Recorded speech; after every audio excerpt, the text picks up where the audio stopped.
Dari situasi di arena, tampaknya pria yang kejam itu memiliki keunggulan mutlak. Namun tidak seorang pun tahu bahwa orang ini yang tampaknya sangat perkasa sebenarnya diam-diam menggerutu pada dirinya sendiri. Sebagian tinju yang dilepaskannya menyebabkan sebagian penghalang cahaya emas runtuh.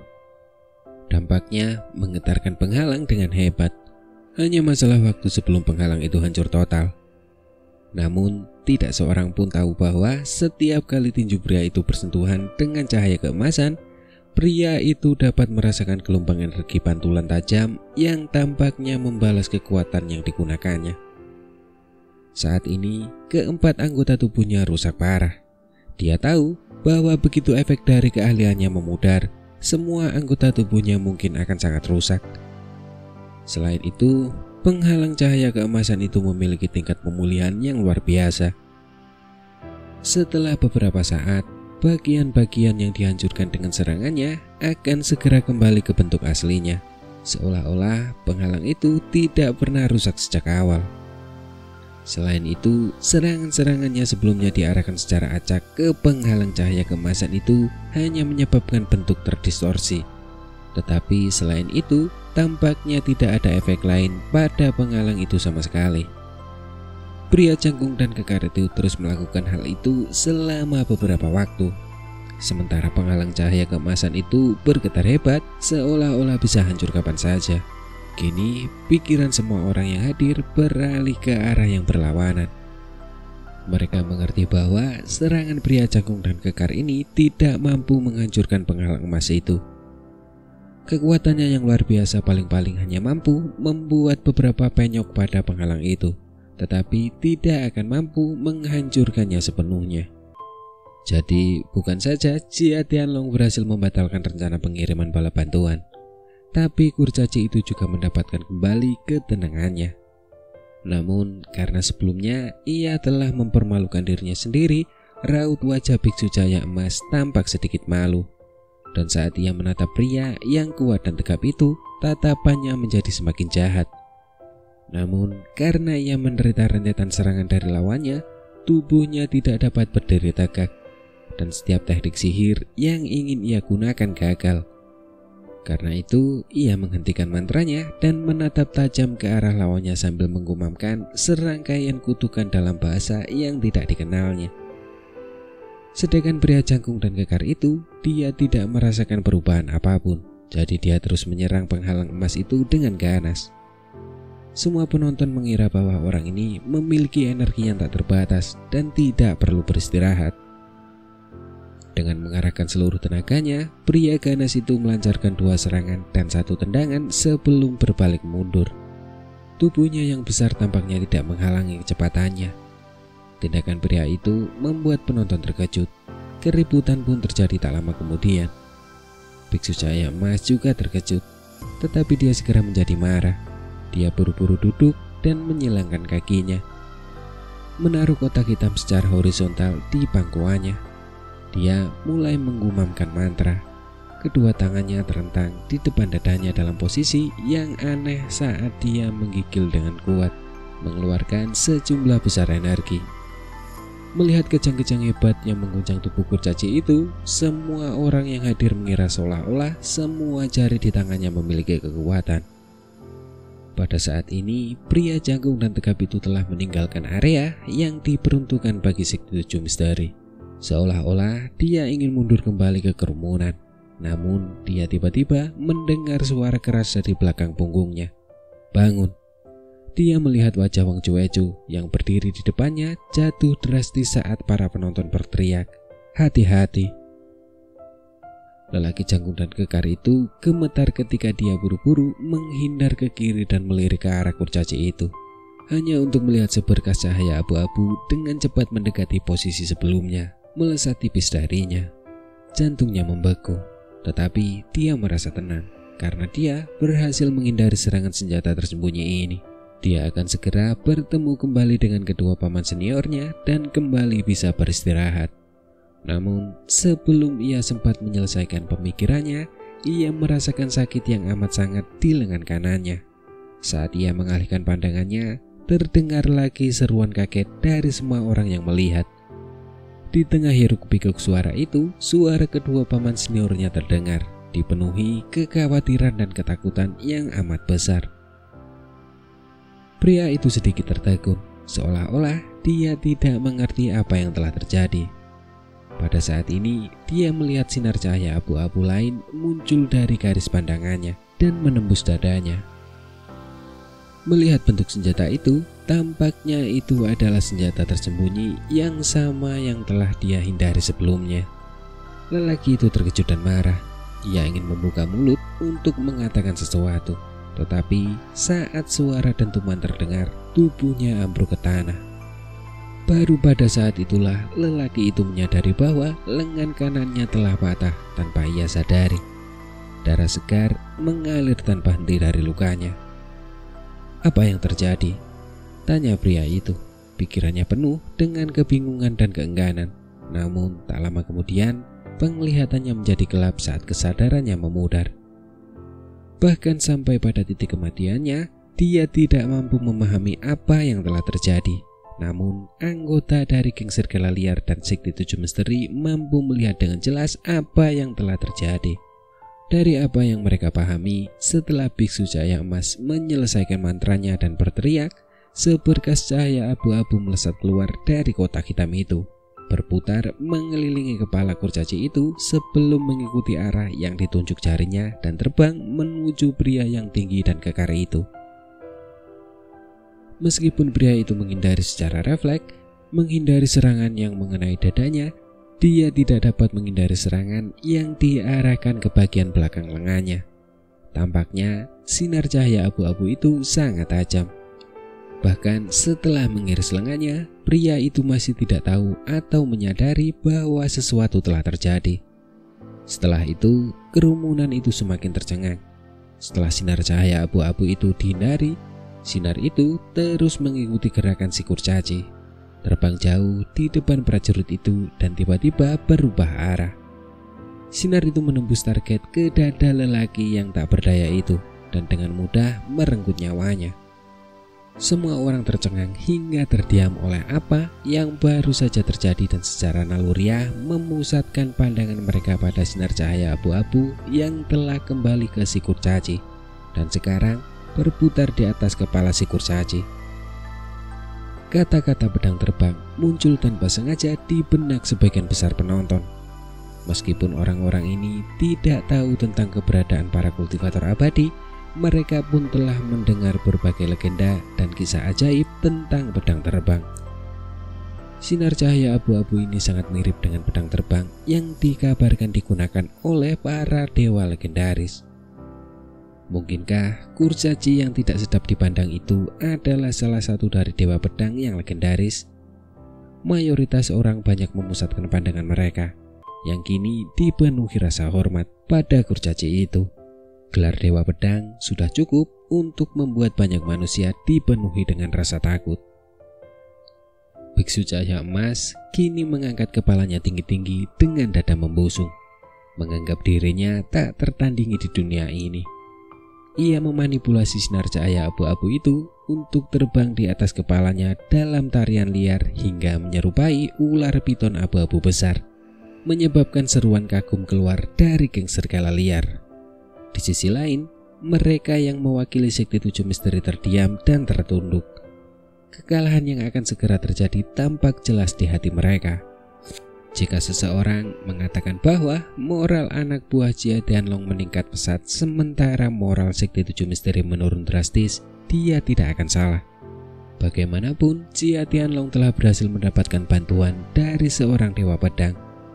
Han Li adalah satu-satunya di antara kerumunan yang merasakan kegembiraan luar biasa di dalam hatinya. Han Li menyadari bahwa teknik pedang terbang milik biksu cahaya emas ini sama persis dengan teknik telekinesis yang telah dipelajarinya sendiri. Meskipun dia tidak tahu apakah sinar cahaya abu-abu itu benar-benar sebuah pedang, dia tahu bahwa teknik telekinesis hanya dapat mengendalikan benda-benda nyata. Fakta ini tidak dapat disangkal. Saat ini hati Han Li bergejolak dengan keinginan untuk bertarung.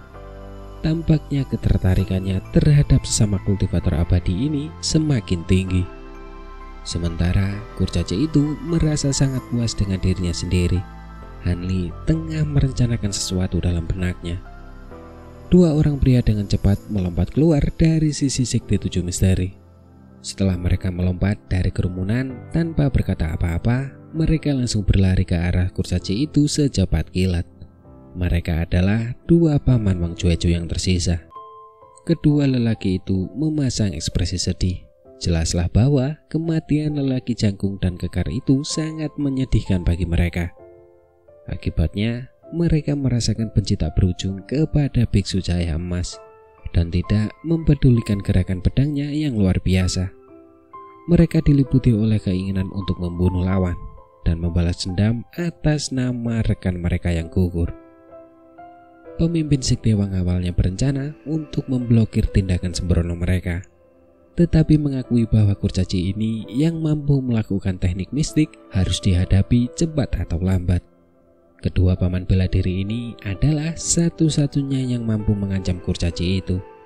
Daripada memblokir mereka sekarang, akan lebih baik untuk memanfaatkan keinginan paman bela dirinya untuk membalas dendam dan membuat mereka segera bertarung dengan kurcaci itu. Memikirkan hal ini, Wang Jueju menelan kata-kata yang hendak diucapkannya untuk memanggil mereka kembali. Biksu cahaya emas baru saja belajar dari kesalahannya dan tidak berani meremehkan lawan-lawannya. Dia mengarahkan cahaya abu-abu itu ke arah mereka berdua dengan satu jari. Cahaya abu-abu itu segera berubah menjadi seberkas cahaya panjang dan terbang langsung ke arah mereka. Paman yang menyerupai seorang sarjana itu langsung menduga bahwa cahaya abu-abu pedang terbang itu akan terbang ke arah mereka. Ia mengangkat sebelah alis dan mengangkat tangannya, meluncurkan garis perak tipis dari lengan bajunya. Garis itu bertabrakan dengan garis cahaya abu-abu itu secara langsung, serta menghentikannya sejenak.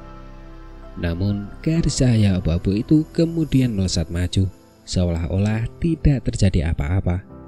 Tampaknya garis perak itu tidak banyak berpengaruh. Yang lain tidak dapat dengan jelas melihat sifat garis perak itu, tetapi dengan penglihatan luar biasa yang diberikan kepadanya oleh seni musim semi abadi, Hanli dapat melihatnya dengan sangat jelas. Garis itu terdiri dari puluhan jarum perak yang ditambahkan secara berurutan dalam satu garis lurus. Namun, dia tidak tahu metode apa yang digunakan oleh cendekiawan itu. Teknik yang begitu kuat, yang mampu melontarkan banyak jarum tipis dan ringan, telah sangat menarik perhatian Hanli. Melihat jarum perak itu tidak memberikan efek apapun, cendekiawan itu tidak panik dan malah mulai memutar tubuhnya seperti gangsing yang berputar. Segera setelah itu, siluetnya yang berputar mengeluarkan sinar cahaya dingin yang tak terhitung jumlahnya dengan ukuran yang bervariasi yang terbagi menjadi dua bagian. Satu bagian berubah menjadi aliran perak yang langsung mengenai cahaya abu-abu itu, menghasilkan suara berderak tajam saat mereka saling bertabrakan. Sayangnya, aliran itu tidak dapat menghancurkan garis cahaya abu-abu itu. Bagian lainnya terbang lurus ke arah kurcaci itu, bertabrakan dengan penghalang emas. Dampaknya sendiri merupakan pemandangan yang spektakuler. Garis cahaya abu-abu itu melesat ke arah aliran perak, menyebabkan serpihan-serpihan yang tak terhitung jumlahnya berjatuhan. Karena hancur total, orang tidak bisa lagi melihat wujud aslinya. Tetapi benda-benda yang memantul dari penghalang emas itu masih utuh dan hanya mengalami sedikit kerusakan. Benda-benda ini membentuk aliran perak dan terdiri dari beberapa pisau lempar, tasbih, biji teratai besi, koin logam, dan segudang senjata tersembunyi. Bahkan ada beberapa benda asing yang tidak bisa disebutkan namanya. Biksu cahaya emas sedikit terkejut, namun dia segera mengerutkan bibirnya dan berpikir bahwa senjata logam biasa ini tidak mungkin bisa menangkis harta karunia dalam waktu lama. Teriakan keras bagaikan guntur musim semi bergema di seluruh arena, mengejutkan semua orang yang hadir dan membuat mereka terkagum. Pada saat ini, semua orang yang menyadari bahwa lelaki berpakaian abu-abu yang awalnya bergegas keluar bersama cendekiawan itu telah mencabut pedang berharga dari punggungnya pada saat yang tidak diketahui dan terus berjalan menuju cahaya abu-abu itu. Sekitar 2 inci cahaya terpencar dari ujung pedang yang dipegangnya. Cahaya itu terus membesar dan mengecil, memancarkan udara dingin yang mengancam. Titik pedang. Tidak diketahui siapa yang pertama kali meneriakkan nama keterampilan pedang tertinggi yang setiap pendekar pedang dambakan, bahkan dalam mimpi mereka. Tiba-tiba terjadilah ledakan. Gairah berkobar baik dari dalam maupun luar panggung. Jika ada yang mengatakan pedang terbang hanyalah rumor dari legenda, maka titik pedang akan menjadi legenda Jianghu yang akan dirindukan semua pendekar pedang. Saat ini tidak hanya titik pedang dan pedang terbang yang muncul secara berurutan, tetapi juga konfrontasi langsung mereka. Bagaimana mungkin seorang tidak terbakar amarah karena tidak dapat menyaksikan pemandangan seperti itu? Ini adalah momen yang dapat membuat hidup merasa berharga. Namun pada saat ini, Jia Tianlong tidak bersemangat dengan kerumunan itu. Sebaliknya, orang-orang di sekitarnya merasakan aura dingin yang dilepaskan saat dia merasakan aliran keringat dingin. Baru sekarang dia mengerti bagaimana rasanya ketakutan setelah kejadian itu. Meskipun sebelumnya dia tahu bahwa Sekte 7 Misteri menyembunyikan 3 ahli hebat, dia tidak mengantisipasi bahwa ahli ini akan memiliki keterampilan yang cukup hebat sehingga dia dapat menggunakan titik pedang. Jika dia tidak meminta biksu cahaya emas ini untuk bertindak, Jia Tianlong khawatir bahwa orang berpakaian abu-abu ini yang mampu menggunakan titik pedang dapat membunuh setiap orang di pihaknya. Sementara ekspresi ketakutan Jia Tianlong memucat, pria berpakaian abu-abu itu telah tiba di bawah garis cahaya abu-abu. Pada saat ini tidak diketahui apakah cendekiawan itu telah menghabiskan persediaan senjata tersembunyinya atau cendekiawan itu sengaja berhenti. Tetapi putaran tubuh cendekiawan itu tiba-tiba berhenti, memecah aliran perak yang mendorong cahaya abu-abu itu. Tidak lagi menghadapi perlawanan apapun, cahaya abu-abu itu secara alami jatuh ke kepala pria berpakaian abu-abu itu. Pria berpakaian abu-abu itu memegang pedangnya dengan kedua tangan dan melompat tinggi ke udara tanpa rasa takut. Dia mengayunkan ujung pedangnya dan dengan ganas menghantam cahaya abu-abu itu. Suara dentang yang jelas terdengar di udara. Pria berpakaian abu-abu itu jatuh ke tanah dari udara dan terhuyung mundur beberapa langkah. Segera setelah itu, dia membuka mulutnya dan menyemburkan seteguk darah. Ekspresinya menjadi putus asa dan lesu. 3 inci pertama dari pedang penjaga di tangannya telah menghilang dan berubah menjadi tonjolan datar. Garis abu-abu itu menderita akibat serangan ini seperti burung yang tertembak dan jatuh dari langit.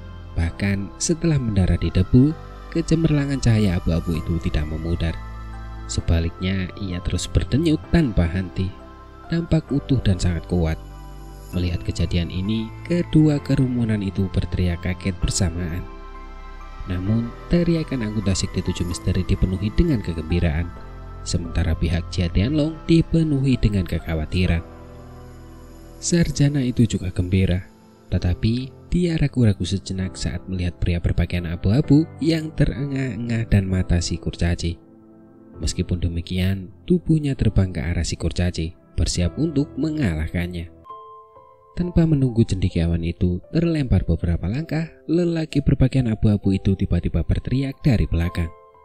Cepat menghindar. Pikiran sarjana itu terkejut, tetapi ia segera mulai bergerak. Namun, ia merasakan sensasi dingin dari lehernya dan melihat cahaya abu-abu terbang melewatinya. Ia menyaksikan tubuh tanpa kepala berlari maju beberapa langkah dan segera jatuh ke lantai. Bagian belakang tubuh itu tampak sangat familiar. Saat sarjana itu memikirkan hal ini, kesadarannya dengan cepat memudar. Biksu cahaya emas benar-benar sombong saat ini. Dia sekali lagi memerintahkan cahaya abu-abu di tanah untuk tiba-tiba bangkit dan terbang menuju pria berpakaian abu-abu, satu-satunya yang selamat dari 3 ahli. Dia sangat bangga dengan rencana kecil yang dia gunakan untuk menyingkirkan sarjana itu. Tepat saat dia berencana untuk segera membunuh apa yang tersisa dari Sekte 7 Misteri setelah membunuh pria berpakaian abu-abu ini, ia tiba-tiba mendengar sebuah kalimat dari sosok di antara kerumunan. "Benda milikmu yang terbang ke sana kemari, aku sudah menyukainya. Bagaimana kalau kau memberikannya kepadaku dan membiarkanku bermain dengannya?" Tepat saat ia mendengar ini, ia merasakan sebuah kekuatan spiritual yang dahsyat mendekati cahaya abu-abunya, dan secara paksa memutuskan hubungannya dengan benda itu, merenggutnya dari kendalinya. Cahaya abu-abu yang awalnya terbang ke arah pria berpakaian abu-abu itu berbalik di udara dan terbang ke kerumunan. Kemanapun cahaya abu-abu itu pergi, orang-orang kehilangan akal karena takut dan menghindarinya di mana-mana. Hanya seorang pemuda berpenampilan biasa yang baru berusia 17 hingga 18 tahun yang berdiri tak bergerak dari tempat asalnya. Pemuda ini tersenyum ke arah biksu cahaya emas sejenak, memperlihatkan giginya yang putih bersih yang kontras dengan kulitnya yang kecoklatan. Dia kemudian menunjuk ke cahaya abu-abu yang dengan patuh jatuh ke tangannya. "Seorang kultivator abadi," ucap biksu cahaya emas. Jantung kurcaci itu bergetar dan kulitnya pucat pasi dan menjadi sangat pucat. Semua orang yang melihat tindakan pemuda ini semuanya mengira penglihatan mereka pasti sudah tidak berfungsi. Awalnya, saat mereka melihat cahaya abu-abu itu berputar dan terbang ke arah kerumunan dari sekte 7 misteri, mereka percaya si cebol itu telah berubah pikiran, berniat untuk menghabisi para pengikut bela diri yang hina itu terlebih dahulu, baru kemudian menangani orang berpakaian abu-abu itu.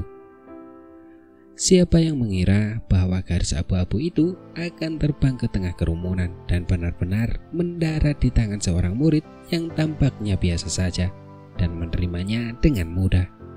Ini terlalu sulit dipercaya. Pihak sekte 7 misteri termasuk pemimpin Wang dan pria berpakaian abu-abu merasa terkejut sekaligus lega atas penyelamatan yang tak terduga itu. Wang Jueju sangat gembira dan bahkan lebih senang karena dia memiliki pandangan jauh ke depan untuk mengizinkan Han Li berpartisipasi dalam pertarungan maut itu. Dia tahu bahwa kelangsungan hidup para peserta dalam pertarungan maut itu serta kelangsungan hidup sekte 7 misteri selanjutnya akan sepenuhnya bergantung pada Dr. Han Li yang sangat misterius ini.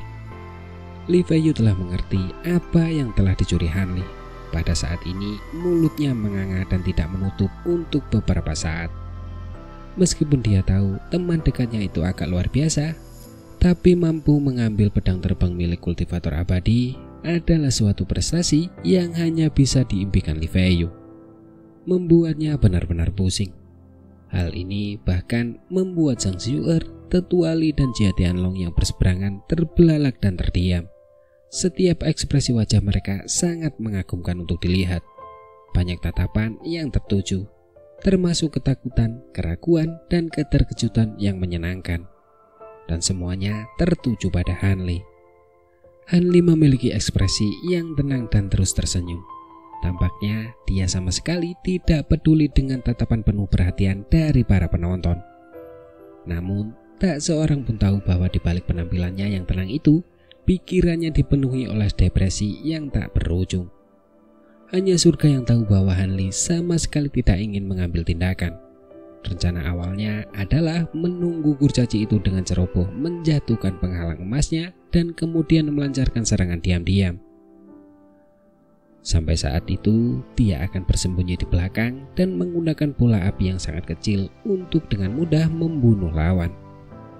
Namun, siapa yang mengira bahwa rencana surga akan mengalahkan rencana manusia? Han Li yang hanya melihat garis abu-abu berterbangan telah membangkitkan rasa jengkel yang tidak nyaman dan tanpa sadar menggunakan teknik yang telah dipelajarinya sebelumnya melalui latihan tanpa henti. Teknik telekinesis. Hasilnya adalah ia dapat dengan mudah menangkap objek tersebut. Kejang yang begitu sederhana sungguh tak terduga. Han Li hanya memperluas kekuatan sihirnya ke arah garis abu-abu itu dan dengan mudah menghapus kekuatan spiritual kurcaci itu, menciptakan hubungan antara dirinya dan cahaya abu-abu itu. Di satu sisi, Han Li dengan mudah menguasai harta karun lawan dan diam-diam merasa senang. Di sisi lain, ia kini tidak punya pilihan selain menghadapi kurcaci itu. membuatnya sedikit gelisah. Dia jelas mengerti bahwa dia tidak memiliki cukup kekuatan untuk menghancurkan cangkang kura-kura lawan. Satu-satunya hal yang membuatnya merasa nyaman adalah bahwa kekuatan sihirnya telah melampaui lawannya beberapa kali lipat. Tentu saja tidak ada sedikit pun tanda-tanda kegelisahan dalam ekspresi Hanli. Itu karena dia sepenuhnya menyadari bahwa jika seseorang memiliki posisi psikologis yang tinggi, maka mereka akan memiliki keuntungan yang besar dalam konfrontasi yang sebenarnya dan akan sedikit meningkatkan peluang keberhasilan. Ini adalah trik yang dia pelajari dari dalam buku teknik pedang berkedip. Alhasil, setelah menyadari kurcaci itu sebagai musuh besar, Hanli justru menunjukkan kebalikannya dan malah menunjukkan ekspresi seolah-olah memiliki kartu di lengan bajunya. Dia dengan santai menggerakkan harta karun yang baru saja diambilnya maju mundur di tangannya. Garis abu-abu itu tetap bersemangat dan panjangnya tidak dapat dipastikan. Bentuk hasilnya masih belum jelas. Hanli mengangkat kedua kepalanya untuk melirik kurcaci yang agak pucat itu dan tersenyum tipis. Dia mengusap pelan garis abu-abu di antara kedua tangannya. Kecemerlangan garis abu-abu itu segera memudar, memperlihatkan wujud aslinya. Itu sebenarnya adalah jimat kertas Taois. Selain itu, gambar pedang abu-abu kecil digambar pada jimat aneh itu. Pedang abu-abu kecil pada jimat kertas itu digambar dengan jelas dan nyata, seolah-olah itu nyata. Selain itu, tidak ada kekuatan sihir yang mendorong pedang kecil itu untuk bergerak. Namun, pedang itu memancarkan cahaya redup dengan sendirinya, seolah-olah itu adalah pedang yang sangat tajam. Aura dinginnya sangat mengancam. Namun, dia berpikir ulang mengenai jimat Tao ini. Mengingat pertunjukan hebat kekuatan misteriusnya yang luar biasa sebelumnya, dia merasa agak puas. Bagaimanapun, keganasannya telah dilihat dengan mata kepalanya sendiri. Dia yakin itu akan sangat berguna nanti. Hanli dengan mudah mengantongi jimat itu di dadanya. Dia tidak berani menggunakan benda ini dengan angkuh di depan pemilik sebelumnya. Siapa yang tahu trik apa yang bisa dilakukan lawan dengan jimat itu. Selain itu, dia sama sekali tidak terbiasa dengan teknik telekinesis karena belum pernah mempraktikannya pada benda yang cocok. Dia mengira jika dia menggunakan benda ini sekarang akan sangat sulit untuk melukai lawannya dengan benda itu. Di seberangnya, Biksu Cahaya Emas menatap tanpa daya saat Hanli mengantongi harta karun yang telah diambilnya. Dia tidak bisa menahan amarahnya. Tetapi dia tidak memiliki keberanian untuk melangkah maju dan merampasnya. Perlu diketahui bahwa karena lawannya dapat dengan mudah menghapus kekuatan spiritualnya dari jimat itu, kekuatan sihir lawannya seharusnya beberapa kali lebih dalam dari miliknya. Dia benar-benar tidak memiliki keberanian untuk melawannya. Hanli melihat kurcaci itu tegang. Biksu Cahaya Emas jelas marah tetapi tidak berani berbicara. Tahu bahwa dia sudah ditundukkan oleh lawannya. Tidak tahu siapa yang lebih unggul, saraf Hanli tidak bisa menahan keinginan untuk menyelesaikan masalah ini lebih jauh. Akhirnya memutuskan untuk menjadi rubah yang menyamar sebagai harimau. Hanli mengerahkan teknik terbang kekaisaran pada tubuhnya. Sosoknya berkelebat beberapa kali hingga ia tiba di depan kurcaci itu. Melihat Hanli bergerak seperti dewa muncul dan iblis menghilang, Biksu Cahaya Emas menjadi semakin takut. Dia tidak bisa menahan diri untuk mundur beberapa langkah. Dengan takut-takut berkata dengan suara lembut, "Apa yang akan kau lakukan? Aku tidak menaklukkan sumber daya wilayah ini. Aku juga tidak mengambil ramuan spiritual atau ramuan abadi. Aku hanya menerima sedikit emas dari manusia ini, tidak lebih. Selain itu, aku tidak melanggar kepentingan klan lokalmu. Kau tidak punya alasan untuk membunuhku," ucap Biksu Cahaya Emas. Mendengar kata-kata ini, Hanli diam-diam merasa senang. Dia tahu lawannya telah salah mengira dia sebagai perwakilan dari suatu klan kultivasi abadi. Kepercayaan dirinya tiba-tiba meningkat sedikit. Dia sengaja tersenyum tipis. Dan segera setelah itu, dia berpura-pura memiliki identitas misterius dan bertanya dengan lembut, "Aku tidak tahu siapa yang mulia." Mengapa Anda mengambil inisiatif untuk berpartisipasi dalam urusan manusia dan mengganggu ketertiban setempat di wilayah sekuler? Ini menempatkan klanku dalam posisi yang sulit, ucap Hanli. Mendengar pikiran lawan dan berpikir bahwa Hanli tidak berniat menyingkirkannya, kurcaci itu segera membangkitkan semangatnya. Kedua bola matanya yang kecil berputar beberapa kali, dan dia buru-buru berkata dengan cara mengelak. Aku adalah murid klan Ye dari pegunungan Qinye. Aku hanya lewat saja. Karena aku adalah teman lama komandan geng serigala liar, aku tidak dapat menolak permohonan mereka dan memutuskan untuk membantu mereka. Sama sekali tidak ada niatan untuk menyinggung klan Anda dengan sengaja. Saudaraku, aku harap Anda memaafkanku. Apa nama klan bangsawan Anda?